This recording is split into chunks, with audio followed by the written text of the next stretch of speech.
Michael Saylor and STRC have advertised a risk-free savings account called Stretch to the masses for the last 7 to 8 months. They said this account was a risk-free savings account that should be advertised towards retirees. Just check out this advert here. I'm retired. I just don't think I'm meant to live an uncomfortable life. Then I put my savings into Stretch. What is Stretch? Stretch is a stock. Right now I get about 11% a year in dividends. Nice. And even Michael Saylor himself said on live television, what would you prefer? A stock? And here he is on national television saying, of course everybody wants a bank account that pays 11%. For what you're doing. If you walk down the street and ask people, do you want a bank account that pays you 11% that the government won't tax? Everybody's answer is, of course I want that. What's the catch? So you can maybe begin to understand why people have told their loved ones, mums, dads, etc., it's fine to put money into STRC. It's backed by a bunch of Bitcoin. No worries. Even the CEO of STRC, 𝗙𝗃𝗏, decided to put his mortgage into STRC instead of paying it down. Again, check this out. I just last week bought $250,000 of Stretch. And the reason I did it, one was just to sort of go through the experience, which I enjoy doing. But the second is I have monthly obligations. And I said, well, I have a 1.75% 30-year mortgage, right? And if I can, instead of paying down that mortgage, put it into an instrument that pays me 11.5%, that's 10x my mortgage rate. Which is incredible, right? Considering that the entire project, the entire idea behind STRC was vibe coded one evening on ChatGPT. Check this out. When we did Stretch, I designed all these with AI. I couldn't have done it myself. I literally sat and I used artificial intelligence and I went back and forth with the AI for a few hours. And so you were just on ChatGPT, just like the rest of us, figuring out how to design these different offerings. And arguing with it and saying, can I do this? Can I do that? And at some point I said, well, I want a monthly preferred and I want it to be stable at 100. It says, well, you can do this and this and this. I said, has anybody ever done this? And it scans for 10 minutes, says, no one in the history of the world has ever done this, but it's totally legal and it's totally reasonable to do it. Now, I'm not saying that vibe coding stuff can't be successful, but if you've ever vibe coded anything before, you will know how amazing your ideas are and sound to the LLM and how terrible they end up playing out once the product is actually built. Now, just to bring everybody up to speed, what STRC is, it's a dividend paying stock. It's called a preferred stock, right?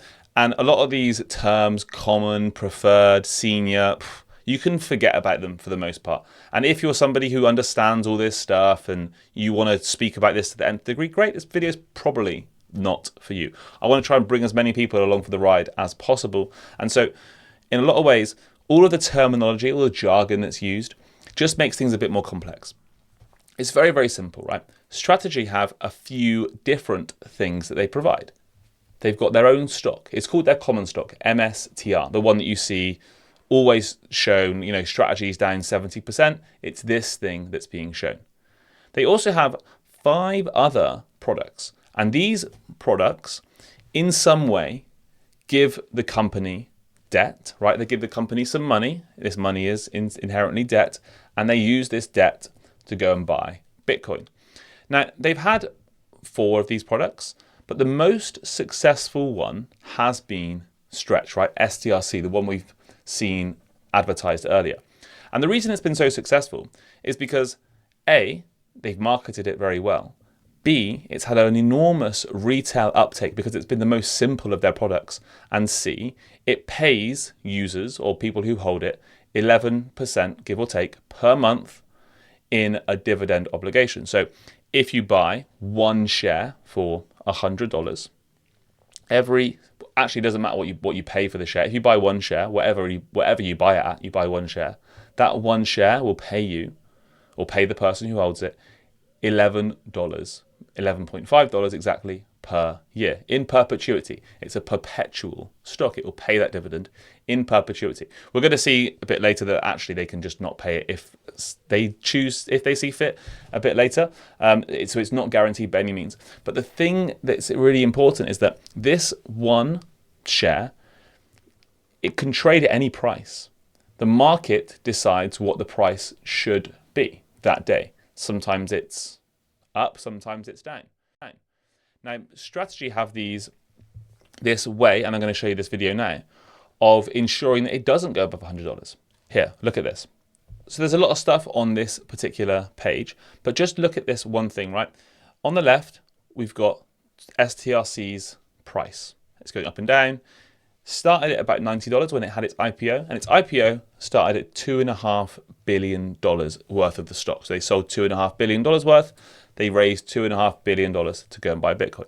Now, the issue with STRC is that unless it gets to $100, STRC can't use this to go and buy Bitcoin. So you can see here, every time it taps $100, a little bit of money goes into this STRC pot. And this STRC pot is what STRC have been using to go and buy Bitcoin recently. It's been very, very successful, no doubt. But what you can also see is as the STRC pot is filling up, in the bottom right-hand corner there, their dividend obligations are also going up. Now, this only works because every time STRC goes above $100, STRC inflate STRC. They issue brand new shares, and these shares are put onto the market, which is obviously increasing the total value of STRC in terms of its market cap. Now, as it's going up, its dividend obligations are also going up, which means STRC have to pay more and more out per month to keep up with these obligations. Now, STRC have two ways, essentially, that they can pay these obligations. The first way is using a cash reserve. This cash reserve they built 6 or 7 months ago, and they decided that we're going to have an amount of cash in the bank that they could use to pay their dividend obligations. Or they can choose to pay it with Bitcoin. They can sell some Bitcoin and they can pay the dividend obligation there. Now, the market has said, do you know what? We actually prefer it when you pay us in cash. We like it when you've got a decent cash reserve. We like it when you've got 2 years of cash reserve. Recently, they chopped their 2 years down to 6 months. And this has led to this enormous sell-off in STRC. STRC was trading close to 100, and then it sold off down to like 82. And this started because they lost a bunch of their cash reserve. And you'll often see STRC or people who are sort of like behind the whole project saying, oh, it's okay, there's 30 years worth of dividend coverage, there's 40 years worth of dividend coverage in Bitcoin. I have two kind of like issues with that. The first is that they had 74 years worth of dividend coverage 7 months ago. So to say they have 32 years today, despite the fact they've already lost 40 years worth of coverage in the last 7 months, doesn't really seem to add up. The second is that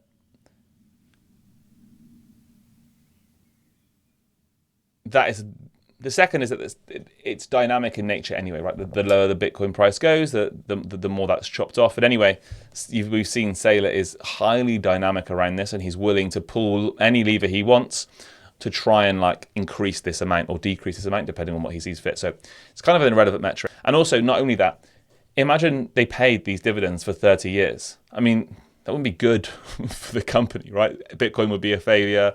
STRC would be a failure. You know, it's not like, oh, it's okay, guys, we're going to be able to pay this, we're going to be okay. It's like, well, no, that's the company bankrupt then, fine. I think they would actually choose to stop paying that dividend far before that date. And so this STRC sell-off was actually triggered in 2 ways. The first is that STRC has been used enormously in DeFi recently. You can see here, STRC got up to a TV out of about $320 million tied up in DeFi. And obviously these DeFi tie-ups of STRC are highly leveraged, 25 to 1 sometimes. And DeFi was the largest holder basically of STRC. The single biggest holder was Apex in DeFi. It began to get unwound about 20 days ago when their incentives began to dry up. And what that led to is APXUSD being unable to hold its one-to-one par. Now, this isn't strategy's fault. Like, you have a product, the product gets used in DeFi, DeFi levers it, DeFi unwinds, the product gets sold off. It's just normal behavior for any product. There's another product, SATA, by another Bitcoin treasury company called Strive. It's basically the same thing as STRC. And this thing didn't have an enormous sell-off. So you'd expect if the market was like, we don't like this product anymore, then the market would sell them both off. It sold off SATA a little bit, but really it was STRC that got the sort of like dagger. And so you could imagine that the leverage was really tied up in STRC. STRC is much bigger. You know, they have bigger Bitcoin treasury as well, so it's backed by more Bitcoin. It looks likely that this was like a leveraged sell-off. The expectation that STRC is suddenly going to trade back to $100 and make everyone, you know, whole at some point. Maybe that's the wrong way to think about it. It doesn't have to trade at $100. Exactly as I said at the start, it's open to market dynamics. The market can decide it can be worth whatever it wants. This isn't a stable coin. It doesn't need to be pegged one-to-one for $1. They have these levers they can pull. They can increase the interest rate to try and drive it back to $100, but that's all they can do. And if the market loses confidence that they're going to pay the dividend, then it won't trade to $100. And if the market loses confidence that it's not even worth $100, you know, the yield they're giving, whatever it is, 12%, isn't really worth that. They need to be paid much, much higher. Then the market will trade down to whatever level that it should be trading at. And you can see the other preferred options as well, right? They're all trading well below the level that they should, the par level. Anyone who's bought any of these other ones has all lost money. The only one that you would ever have made money or be basically flat is STRC. If you'd have bought it, you know, at the IPO price. Anybody who's bought STRC in the last few months is down. And so Saylor said, look, if we can't pay it, we're not going to pay it. But the thing about like Saylor's history is that in 2000, there was a fraud case against Strategy because they brought forward their earnings. And then in an earnings report in August 2025, they said, we won't issue shares beneath 2.5x MNAV. So MSTR holders will not be getting diluted unless we are under 2.5x MNAV. Lo and behold, they went and did that. And then they said, look, we're not going to issue any shares underneath 1.22x MNAV. Then they went and did that. Obviously, they also said, we're never going to sell our Bitcoin. They went and did that. And so they obviously just do whatever they need to survive, and they paint the narrative they need to paint, and they say the narrative they need to say to get through to the next stage, which is arguably fine from a business's perspective. The business should be doing whatever the business needs to do to take care of themselves. My point here is that you probably can't take their word for gospel, because if what they're saying isn't perfectly in line with maximizing like their company's value or making the company survive, then they're going to change that at any point they need to make the company survive, right?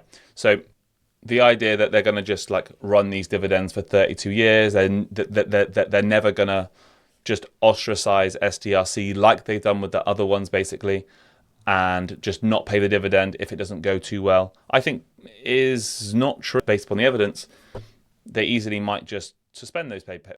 And what happens if the company can't pay that? Well, by law, you can't pay a dividend on a preferred stock that would create an insolvency event for the issuer. Like, the board has to approve the dividend. So you understand, like, it's literally impossible. It is literally impossible to create an insolvency or to bankrupt an issuer of a preferred stock, right? So in 27 years, after a parade of 947 horribles, right? If the company couldn't pay the dividend without being insolvent, it would suspend the dividend for 12 weeks. Now, they're not in trouble yet. Just look at the numbers here. Like, Bitcoin really needs to get down to sort of like under 26K. And even then, you know, their strategy are like on the clock, right? They've taken on a little bit of leverage. It's not an enormous amount of leverage, especially given the fact that the preferred stock options, STRC, haven't got to be repaid. That's the entire thing, right? People would put money into this thing expecting that they were going to, you know, have a consistent income. Unfortunately, the thing's gone down a lot, and there's no reason for it to ever go back to $100. Now it might, and I think probably if Bitcoin goes above 70k, 80k, 90k, people will plow back into it again, no problem at all. But whilst Bitcoin's going down, whilst you have this overhang of the largest holder of Bitcoin, basically like threatening every month that he might just sell $100 million of Bitcoin, it's quite hard for the market to just overcome those flows. And now every single month, they might be the largest sellers of Bitcoin, not the largest buyers. So those flows have like completely shifted. Now, they have 6 months of their cash reserve at the moment. They don't need to sell any Bitcoin right now. The market's probably saying, we'd like you to have a bit more cash. Maybe they'll sell a bunch, maybe they won't. If you listen to what they say, what they've done, right? They are long Bitcoin, short the dollar. So it is in their best interests for their strategy, really, to just pay down their obligations every month. They want to be holding as much Bitcoin and as little cash as they possibly can for as long as possible, so that they have time for their thesis to play out that Bitcoin is going to become, you know, the world reserve asset, I guess, for digital credit. Personally, if you ask me what I think it's pretty sick, really, that they advertised this shit to retirees. I'd be absolutely horrified if, like, I'd advertise this to my mum as a risk-free way to put your savings. This is a Bitcoin adjacent product, which is, as we've seen, tied to Bitcoin's volatility. So as long as people are happy holding Bitcoin risk, then it's a fine thing to hold. But it definitely has been advertised as something that is Bitcoin without the volatility. That was the entire thesis, and it's not. Bitcoin, it has been volatile. Strategy has gone in line with that volatility.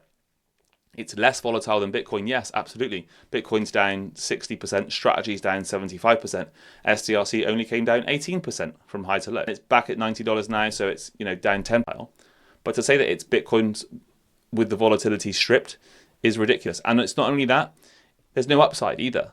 The upside is heavily capped, and the downside is essentially, you know, everything that you're holding apart from a dividend obligation every single month. I definitely don't love the product, especially if it's not being advertised in this sort of like most kind way to unassuming people. Anyway, that's just what I think. As I said, I did a full video on this in the description. You can go check that one out if you like. Otherwise, guys, go check out MetaMask.